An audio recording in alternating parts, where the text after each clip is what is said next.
Okay, this little demonstration with my front load washing machine motor turned into a generator, which I showed before, which this puts out an alternating current. Push, pull, 1, 2, 3, 1, 2, 3, out the wires. And my bridge rectifier, any one of these that's pushing goes out the black. Any one of these that's pulling comes in the red. And that's what the bridge rectifier does. It tells the electricity which way it can and cannot go.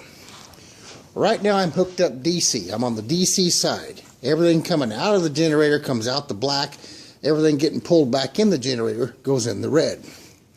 And I've got one bulb hooked up to that, straight to the leads coming from the generator. And right now I'm hooked up DC, like I said. And I like to use these clear bulbs because you can see the filament real clearly. There's no frosting to the inside of the bulb. But what I want to show you is with my crank here, I'm going to crank pretty slow, 1001, 1002, just like once every half a second. But you notice the bulb gets a little red as I crank. You can see a little bit of redness as I crank. I'm cranking fairly slow.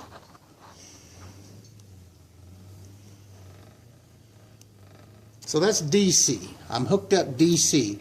So as I'm doing this to get that slow RPM to make the bulb illuminate some, to accelerate the gravity enough to, when the filament has to conduct at it gets excited, gets hot, and the excess gravity is put out as photons, which I've explained that in my video of the good vibrations. But right now, as each one of these push, anyone that's pushing is going to the bulb in one direction. So I get one push after the other. 1, 2, 3, 1, 2, 3, 1, 2, 3 in quick succession. And that's why with DC I can turn slow and get the bulb to illuminate. So now what I'm going to do is run the bulb on AC, like your lights in your house do. So I'm going to go to one leg of my AC and another leg. So I'm on 1 and 3. 1, 2, 3. I'm on 1 and 3.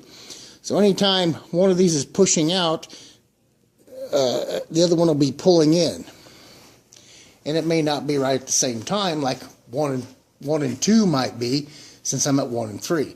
But what I want to show is that when I turn at the same revolution, the same speed, RPM, I get nothing. But if I almost double my speed, I get about the same I did with DC. I'm using AC now. It's going out one wire, back in the other wire, out that wire, back in the other wires, back and forth, back and forth, back and forth. So I can get it to turn red like I did with DC, but I'm at double the speed. So that means that when this coil's pushing out, this one's pulling in, and they're working back and forth, and that makes the bulb illuminate, because it's got to conduct the accelerated gravity this is creating. But what I want to do, real quick, I want to move the black one over to coil set 2, so now I'm on 1 and 2 instead of 1 and 3. And I'm going to get the exact same result. If I turn slow, I get nothing. If I turn double that speed, I get like I did with the slow speed with DC. And I will also change up my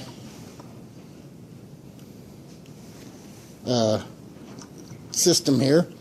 And instead of going 1, 3, and 1 and 2, I'm going to go 2 and 3. So I'm on 2 and 3 of the AC legs coming out of there. And I'll get the same exact result. With the same slow speed, I get nothing on the bulb. But when I double my speed, I get about what I did with the slow speed on DC. And I'm sure a lot of you know this. And these are my Maxwell House coffee cans, empty to hold my bulb up.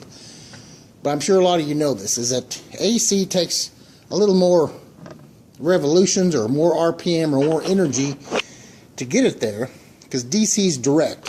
So what happens right now? AC is a little more, it's got a little time delay, because you have to push out one coil, pull in the other coil.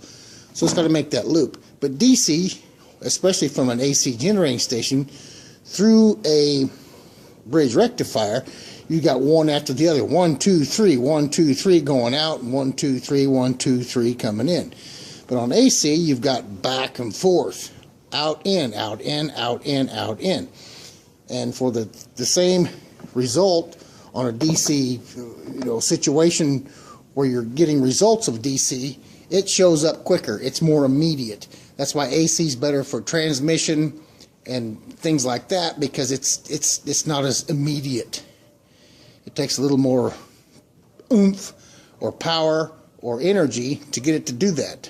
DC's right now, it's immediate. So I thought that was just another cool way to explain the difference between AC and DC, just especially with one little 25-watt incandescent bulb from my front load washing machine motor, motor, which I've turned into a generator. So thanks for watching.